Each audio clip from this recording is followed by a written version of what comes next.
Hi, so I'd like to do a little more wood turning. I've got this little cherry bowl that I never labeled, but it's been sitting around for quite a while, so I'm pretty sure it's dry and ready to finish.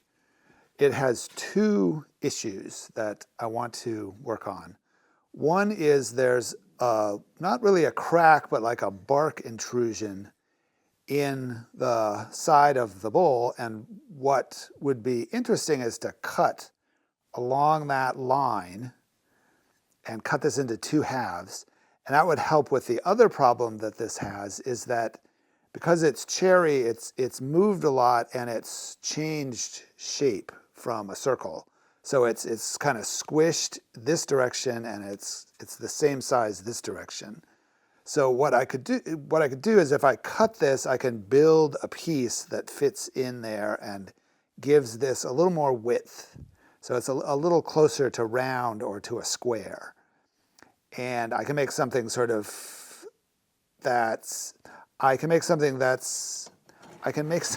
interesting to take up that space. Make sort of a racing stripe maybe. So that's what I'd like to do with this. It should be a fun little project.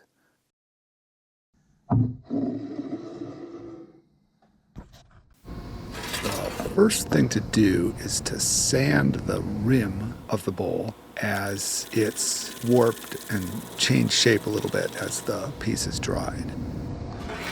It tends to fill with sawdust when I do this. Then the piece will sit flat, and it'll sit flat in the lathe and it'll sit flat on the bandsaw, so I can cut the bowl in half. I tilted the table to approximately the angle of the part that I wanted to cut through. I didn't bother with this one setting it up on a jig. I figured it was small enough I could just do this sort of by hand and by eye. I managed to cut straight enough to give a nice flat surface on each side.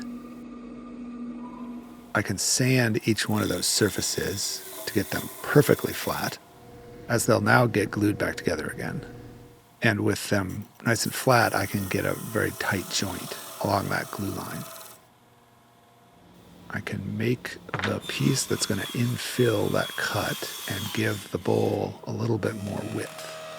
So I had a piece of maple that I planed down a little thinner. And I also had bought some walnut that was already very thin. I think it's supposed to be 1/8 of an inch. I traced the shape of the cut from the bowl onto the maple and the walnut. And I could roughly cut those pieces out. So in the past, I've made these out of segmented pieces. I was figuring this bowl was small enough that I could do this piece out of one shape. What I thought might be a little bit interesting is to layer up those pieces into strips and get some stripes in the bowl, like maybe a racing stripe.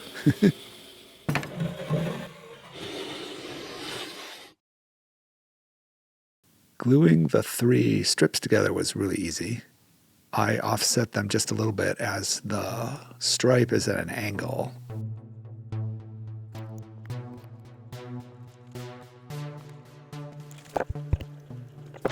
Then gluing the strips onto half of the bowl was straightforward, and that worked with the pin clamps.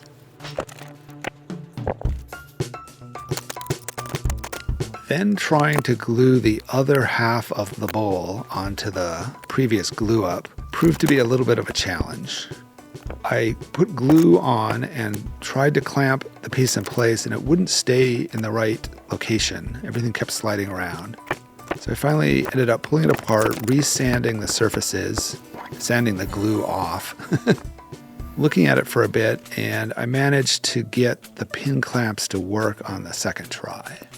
I think I had to really work at getting the pin clamp points to dig into the curve of the bowl to hold the two shapes together.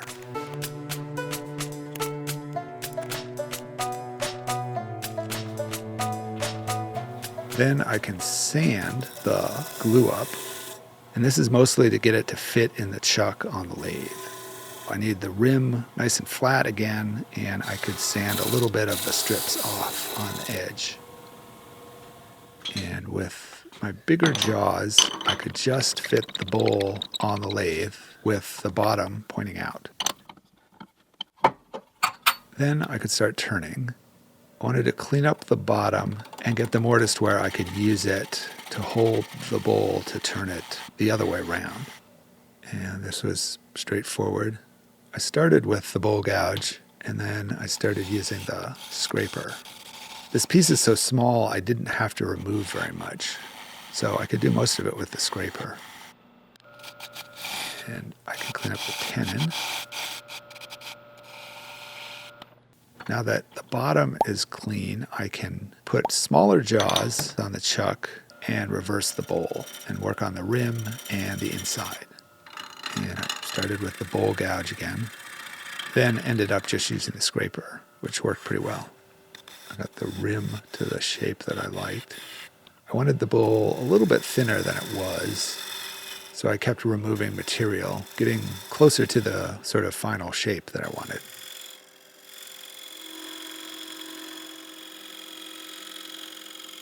As I was doing the inside, it was hard to actually see the curve that I was cutting, and I was going almost more by feel. I would cut off a little bit and then feel the shape with my fingers and kind of feel where I needed to remove a little more.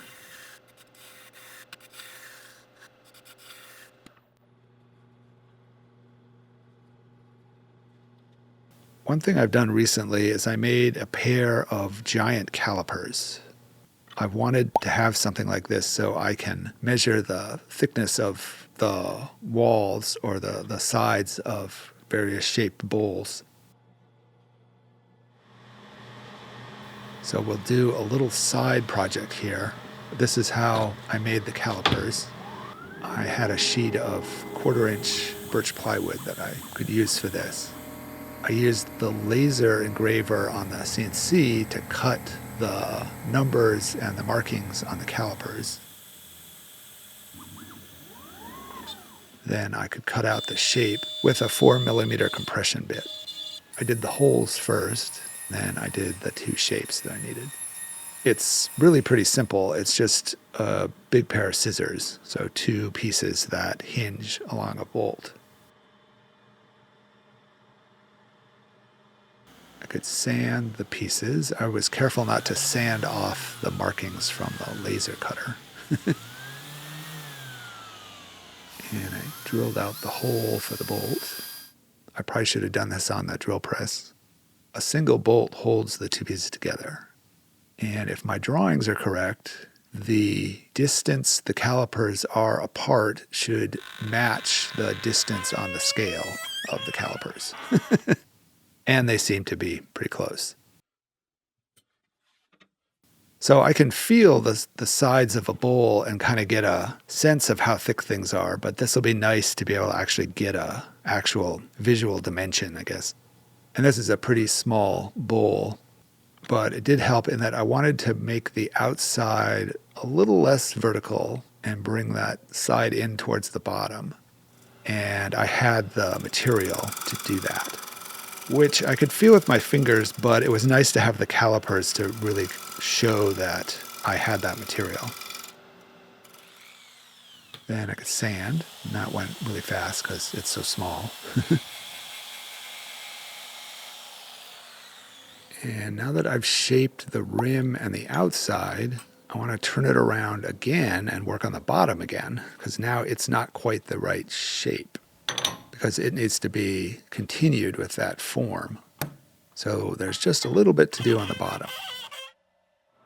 And again, I started with the bowl gouge, but really I just ended up with the scraper. That really worked the best on this.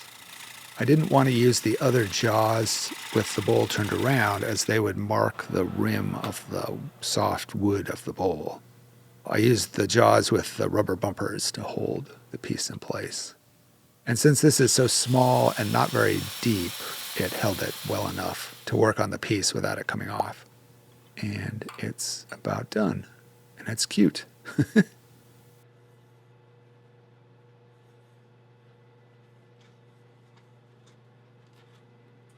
And I can add some finish. I just used walnut oil, just rubbed that around, and it turned out really nice. I like the sort of contrast between the curvy grain of the cherry and the very straight lines of the insert.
Thanks for watching.